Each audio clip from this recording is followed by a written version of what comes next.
Nah, semoga Bapak Ibu yang membaca rutin baca Prasolawatiyah ini utangnya dilunaskan sama Allah Subhanahu wa taala.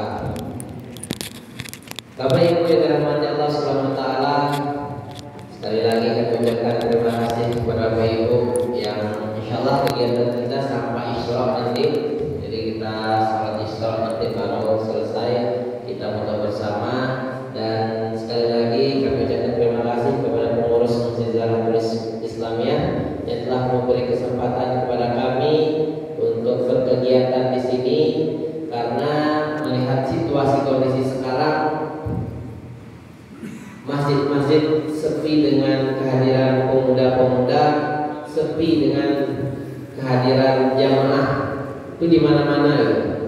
Di masjid kami saja di Trimas itu setiap subuh Sabtu mengadakan kegiatan, di mana kegiatan tersebut kita siapkan sarapan. Orangnya masih itu aja yang datang. Memang sekarang nih target seluruh pengurus masjid itu membuat semakin ramai jamaah datang. Gimana caranya? Nah, itu yang harus kita pikirkan sekarang. Kalau udah bangunan bagus, dan tentunya target selanjutnya adalah masjid itu ramai, wabil khusus di subuh hari. Itu jadi PR kita. Jadi kita harus meminta saran kepada warga, meminta saran kepada siapapun, bagaimana caranya masjid kita itu ramai, wabil khusus subuh hari. Bapak Ibu yang dirahmati Allah Subhanahu wa taala, kegiatan ini bekerja sama dengan Penyuluh Sumut Pemilahan, Penyuluh Agama Kecamatan Kemilan, serta Kantor Urusan Agama Kemilan. Baiklah, kita dengarkan tausiah pada subuh hari ini yang akan disampaikan oleh Al-Ustaz Haji Delva Haryadi LC kepada Ustaz Tafadhol Masykur.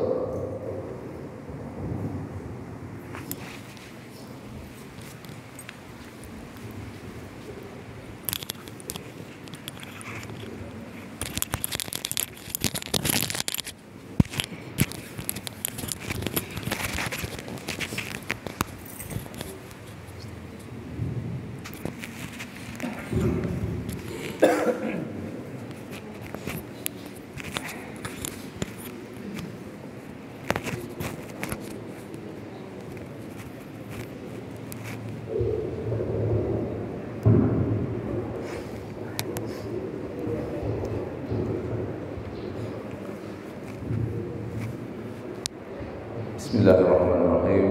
Assalamualaikum warahmatullahi wabarakatuh. Alhamdulillahirabbil alamin, wassalatu wassalamu ala asyrafil anbiya'i wal mursalin sayyidina maulana Muhammadin wa ala alihi wa sahbihi ajma'in. Amma ba'd. Yang kami muliakan Bapak Imam Masjid Zahratul Islamiyah, yang kami hormati bapak-bapak, ibu-ibu, orang tua kami, bapak pengurus masjid, para alim ulama, cerdik pandai, para masyayikh, para asatiz wal ustazah yang pada pagi hari ini dapat bersama-sama meluangkan waktunya untuk melakukan ibadah salat subuh secara berjamaah, dan selanjutnya sama-sama kita niatkan dengan silaturahim. Alhamdulillah, bersyukur kepada Allah Subhanahu wa taala karena hanya atas izinnya lah pada hari ini kita dapat sama-sama datang ke Masjid Zahratul Islamiyah di bukan Arba' ya Ustaz ya, dalam rangka salat subuh. Kalaulah bukan karena izin Allah, berapa banyak yang kita sangka bertemu tidak berjumpa, berapa banyak yang kita sangka mungkin tidak masuk dalam rencana kita, atas izin Allah ditakdirkan berjumpa. Inilah salah satunya pertemuan kita pada hari ini. Makanya tadi kami mulai mukadimahnya dengan kita niatkan bersama-sama untuk silaturahim. So itulah yang paling penting sebelum tujuan-tujuan selanjutnya. Man ahabba ayyubsata lahu fi rizqihi wa yunsa'alahu fi atharihi falyasil rahim. siapa yang ingin Allah panjangkan umurnya, siapa yang ingin Allah lapangkan rezekinya, kemudian wa yulta'anahu fi atharihi, jejak kaki langkahnya itu dipanjangkan pula bekasnya oleh Allah SWT. Maksudnya umurnya dipanjangkan, jumlahnya tetap segitu, jatah 60 tetap 60, jatah 80 tetap 80, tetapi nilai selama mengisi usia yang 60 tahun tadi, yang 80 tahun tadi, yang 50 tahun tadi itu, keberkahannya membuat dia terasa seperti berumur panjang, karena berkahnya ziyadatul khair ditambah oleh Allah Subhanahu wa taala. Sebab itu maka tidak ada kata lain yang bisa kami ucapkan melainkan hanya dengan mengucapkan alhamdulillahirabbil alamin. Bapak Ibu orang tua kami yang dimuliakan Allah SWT. Yang kedua, tak nampak ibu dari belakang. Kalau tak nampak, maju sini. Ini ustaz ni kami tak kenal dengan ustaz ni. Kami dengar nama dia, cuma dah semua datang. Siapa ustaz? Yang kedua, kita berselawat kepada Rasulullah sallallahu alaihi wasallam dengan ucapan Allahumma salli ala sayyidina Muhammad wa ala ali sayyidina Muhammad. Bapak Ibu orang tua kami yang dimuliakan Allah SWT. Tadi Pak Said menyampaikan temanya ini tentang buah pula, tentang kantor urusan agama. Katanya kantor urusan agama itu bukan kantor urusan asmara. Baru inilah saya dapat tema ceramah tentang kantor. Biasanya kalau tema tausiah itu seputar-seputar kegiatan ataupun materi-materi yang kaitannya dengan meningkatkan ruh, semangat beragama kita, apapun temanya. Tapi hari ini disuruh pula membahas tema tentang kantor urusan agama. Boleh saya ubah, Ustaz? Boleh ya? Karena kalau pas momennya, saya kalau misalnya lagi bicara dengan kawan-kawan di dulu atau yang ada kaitannya dengan kantor urusan agama, saya bahas regulasi bahwa kantor urusan agama itu bukan hanya persoalan nikah. Kantor urusan agama itu seluruh persoalan agama.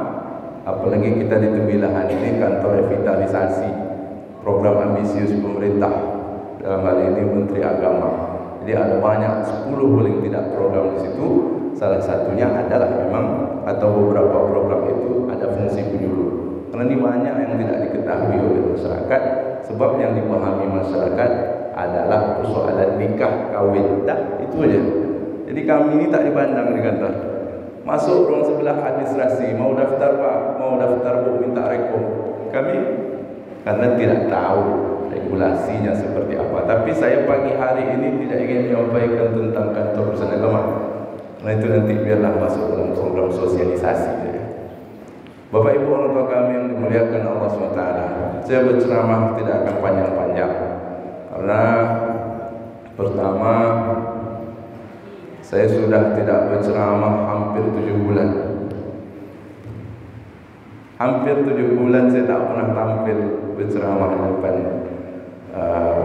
kaum muslimin dan muslimat. Saya Pak aslinya dari Bengkalis. Nah, saya ditugaskan di sini di kantor urusan agama Kecamatan Tembilahan. Saya tidak tahu berapa lama saya akan bertahan di sini, tapi sampai saat ini inilah kegiatan saya.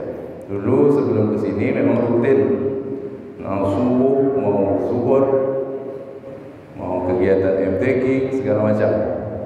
Nah, tapi sejak di sini memang lebih banyak di kantor, sehingga kalau Bapak Ibu memang tak kenal ya memang orang baru di sini untuk masuk ke Tembilahan baru. Jadi saya bilang 7 bulan ini saya tak pernah berceramah.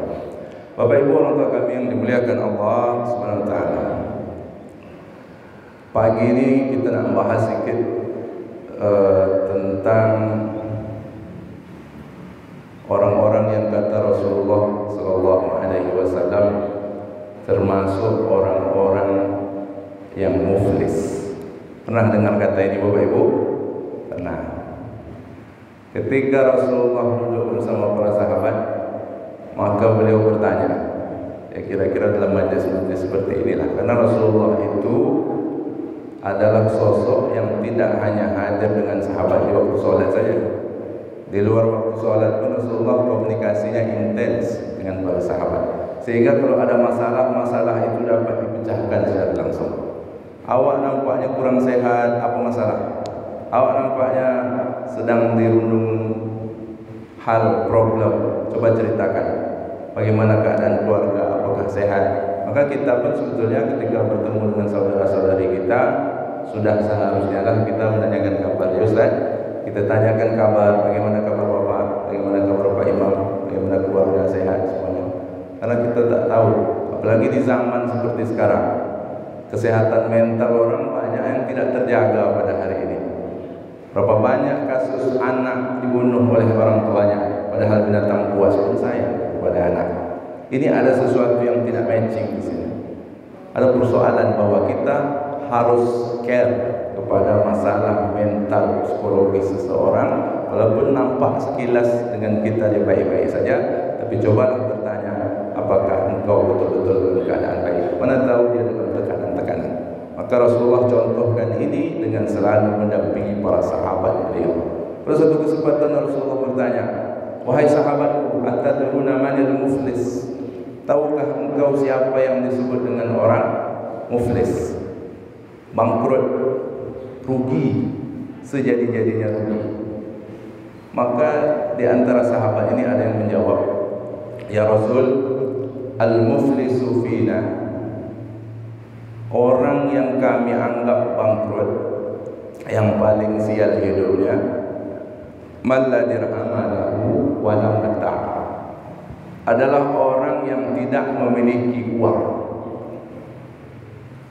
Para pejuang subuh ada uang atau tidak? Senyum. Kalau duitnya ada, tak bangkrut. Kalau tak ada duit, bangkrut. Gitu Ustaz. Ya. Karena ini jawaban dari sahabat. Al-muflisu fina man la dirhama lahu wa la mata'.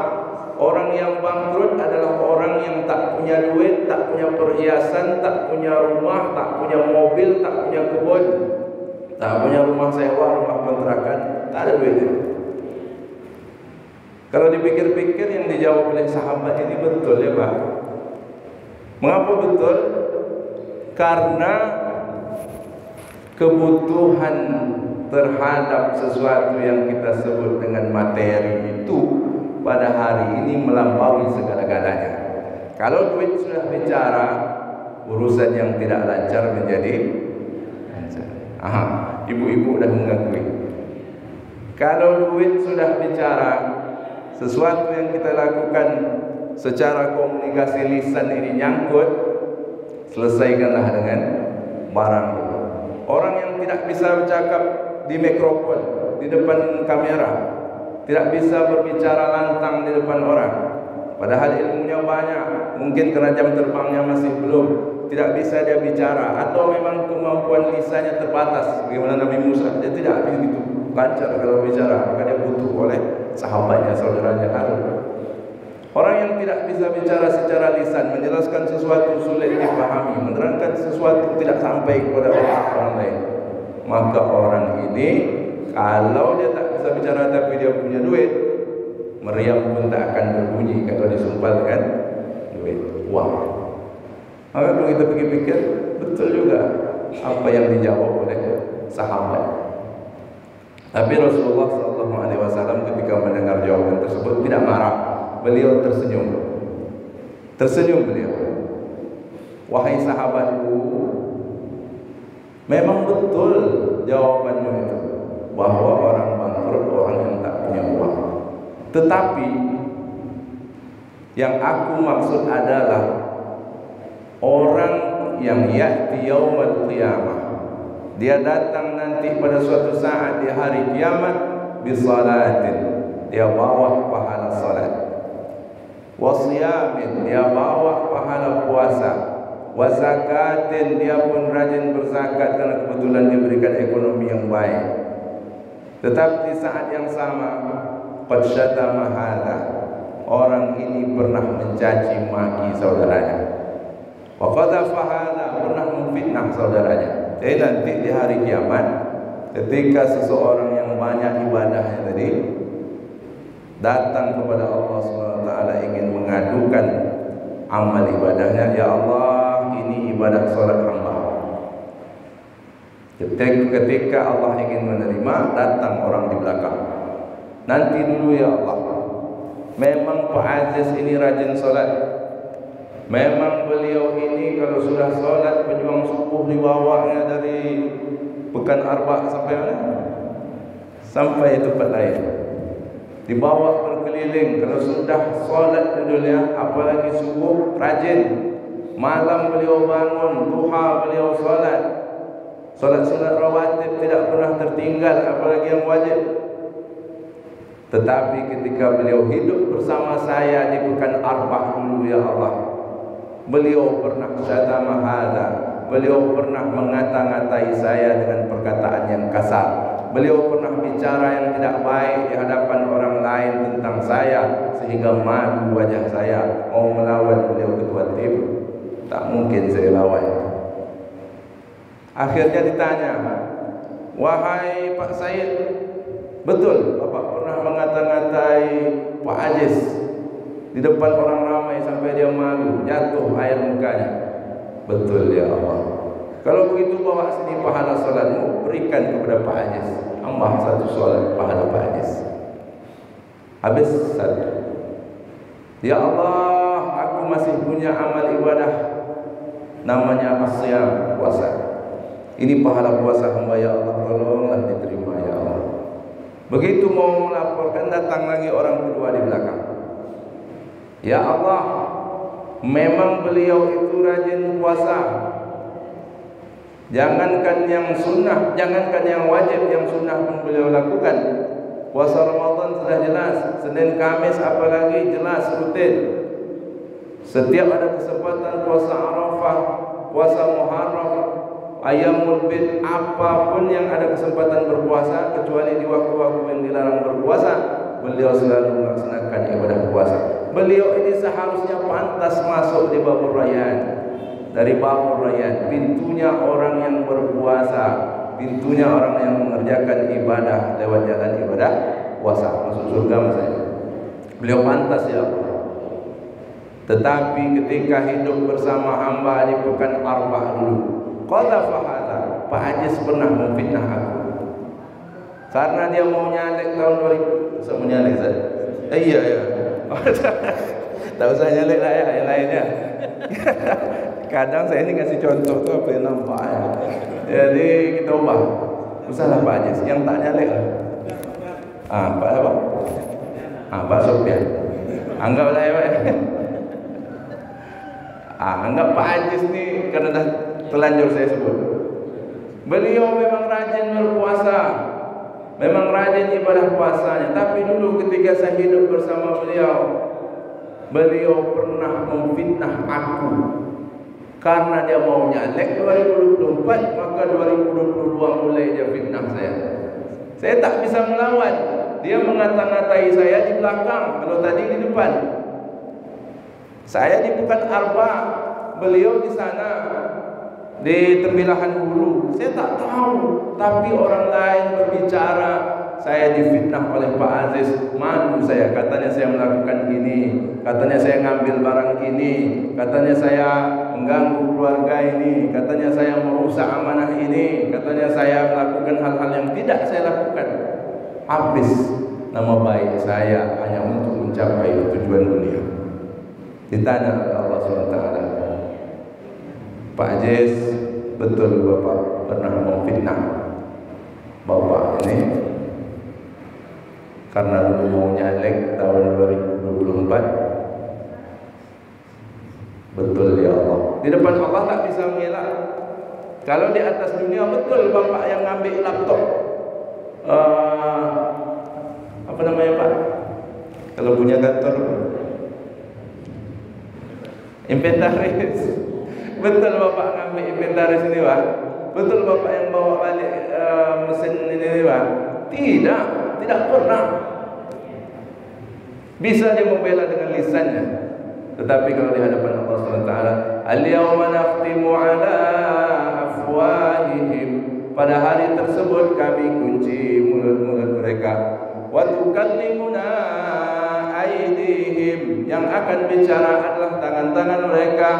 Wa tashhadu arjuluhum, yang akan menjadi saksi adalah kaki-kaki mereka. Betul saya ke sana, betul saya pergi ke situ, betul memang apa yang sampaikan itu. Bima kanu yaksibun, atas apa yang mereka lakukan. Tak bisa di hadapan Allah. Betul Pak Said, kau dulu pernah memfitnah orang ini? Betul ya Allah. Kalau begitu untuk apa kau berpuasa? Bawa sini pahala puasamu, kasihkan kepada orang ini. Habis pahalanya. Tinggal satu pahala zakat. Ya Allah, ini ya Allah. Ini pahala hamba ya Allah yang masih tersisa. Pahala zakat. Tolonglah diterima ya Allah yang ketiga ini. Tak ada lagi ya Allah, tolonglah diterima. Begitu ingin melaporkan pahala zakat, datang lagi orang ketiga di belakang. Ya Allah, orang pertama sudah selesai, orang kedua sudah selesai, sekarang giliran hamba ya Allah. Memang Bapak ini diberikan kelebihan rezeki di atas dunia. Ketika orang lain tidak mampu berzakat, dia berzakat. Ketika orang lain hanya berhenti di batas zakat, dia mampu berwakaf. Ketika orang lain tidak berinfak untuk Masjid Zahratul Islamiyah, dia berinfak. Ketika orang lain tak sanggup membelikan fasilitas dari yang dibutuhkan oleh satu lembaga pendidikan atau pesantren atau sekolah, dia sanggup belikan fasilitas itu. Orang ini rajin berinfak, rajin bersedekah, rajin berzakat. Memang dia pantas untuk masuk surga melalui ibadah amalnya ya Allah. Tetapi di saat yang sama, ketika itu dia pernah akhadha mala hadza, dia pernah mengambil hartaku, dia pernah merampas apa yang aku miliki di luar haknya secara zalim. Dia rajin berzakat, dia rajin berinfak, dia rajin bersedekah, tetapi di saat yang sama sedekahnya hasil dari ngambil harta orang lain. Ditanya oleh Allah SWT, wahai Pak Said, betulkah dulu Bapak rajin berzakat? Nampak orang Bapak bersalam-salam menyerahkan amplop, salam dengan anak yatim, salam dengan orang susah, kasih minyak, kasih beras.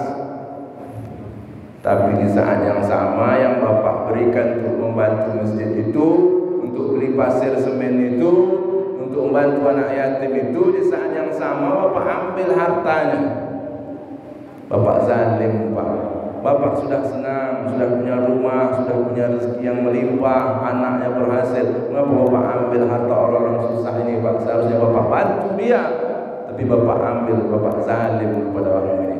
Di atas dunia sulit mencari keadilan, tapi di hadapan kata Allah, akulah yang akan menegakkan keadilan. Bawa sini pahala zakat Bapak, berikan kepada orang yang dulu hartanya Bapak ambil walaupun Bapak berzakat.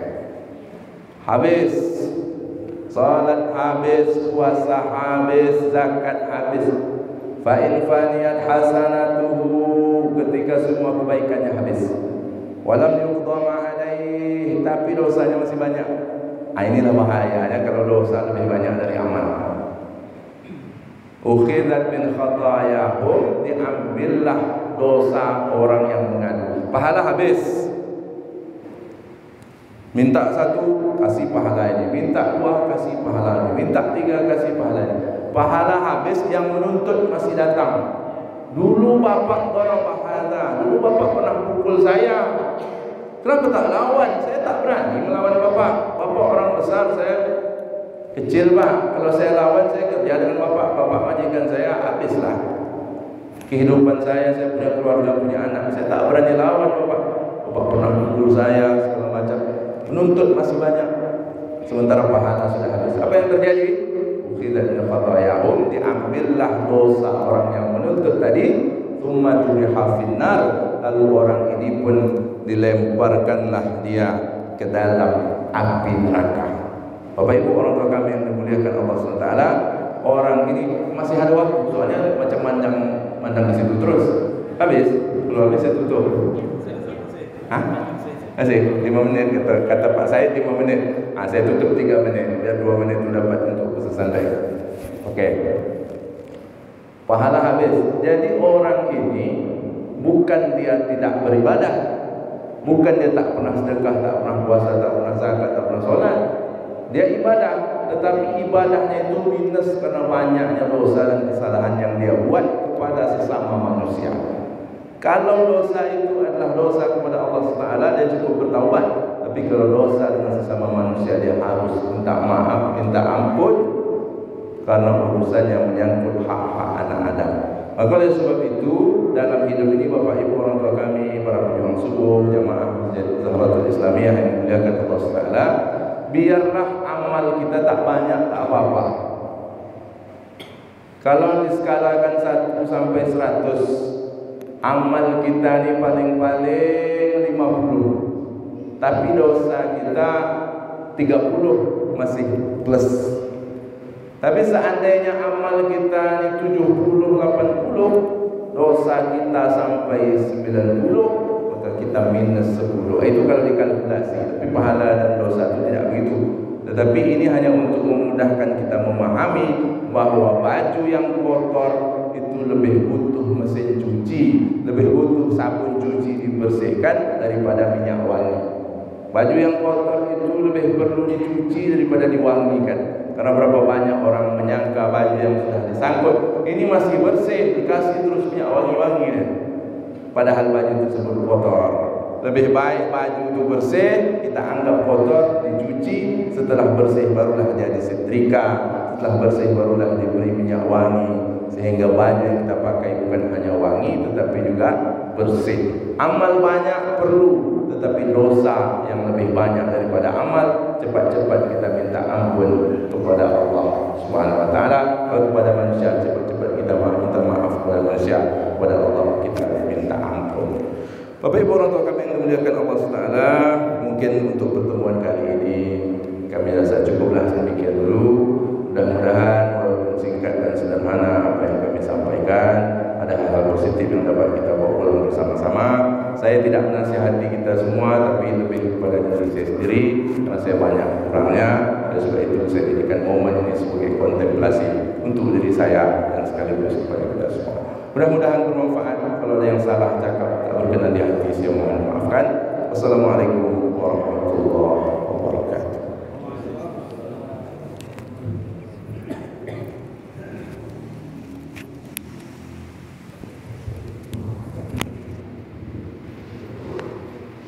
Syukur jazakallahu khair kepada Ustaz yang telah memberikan pencerahan bagi kita.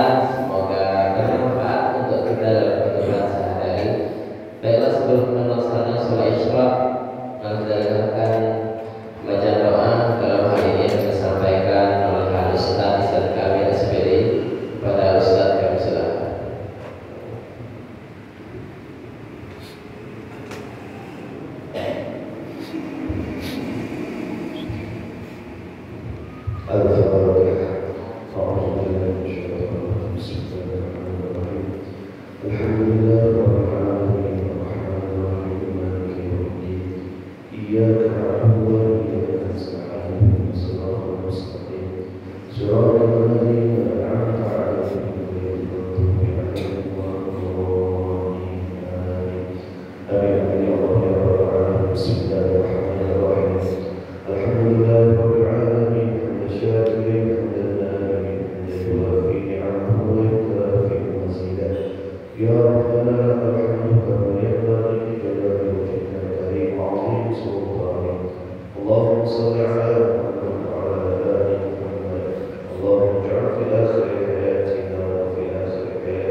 اللهم هون علينا في سكرات الموت والذي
الله الذي لا يضر مع اسمه شيء في الأرض ولا في السماء وهو السميع العليم.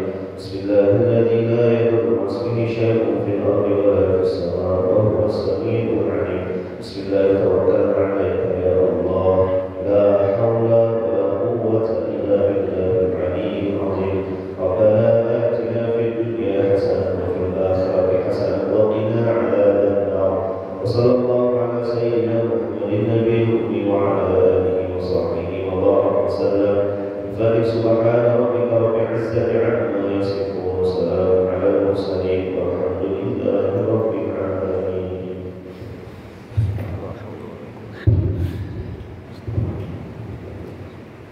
Sekolah juga khair kepada Ustaz Kamil yang juga penyuluh agama sama Jamil. Baik, dirahmati Allah Subhanahu wa taala, sampai kiranya kita berakhir di pertemuan pada hari ini. Semoga kita bisa berkumpul di kegiatan selanjutnya. Kalau mengizinkan kita akan diinformasikan sebuah pemilihan, dan insyaallah penyuluh agama serta kantor usaha agama pemilihan akan melaksanakan kegiatan rutin pada sebulan sekali dengan berbeda-beda masjid. Baik, saya sama MC mengucapkan terima kasih, dan juga kepada pengurus Masjid Zahrul Islamiyah yang telah memberikan kesempatan kepada kami, dan para jamaah yang telah sudi dari awal sampai Isra ini tidak meninggalkan masjid, mendengarkan kegiatan kita pada pagi hari. Demikian yang bisa saya sampaikan. Assalamualaikum warahmatullahi wabarakatuh. Kami mohon kepada Bapak agar berbahas di sini kita mengambil foto bersama.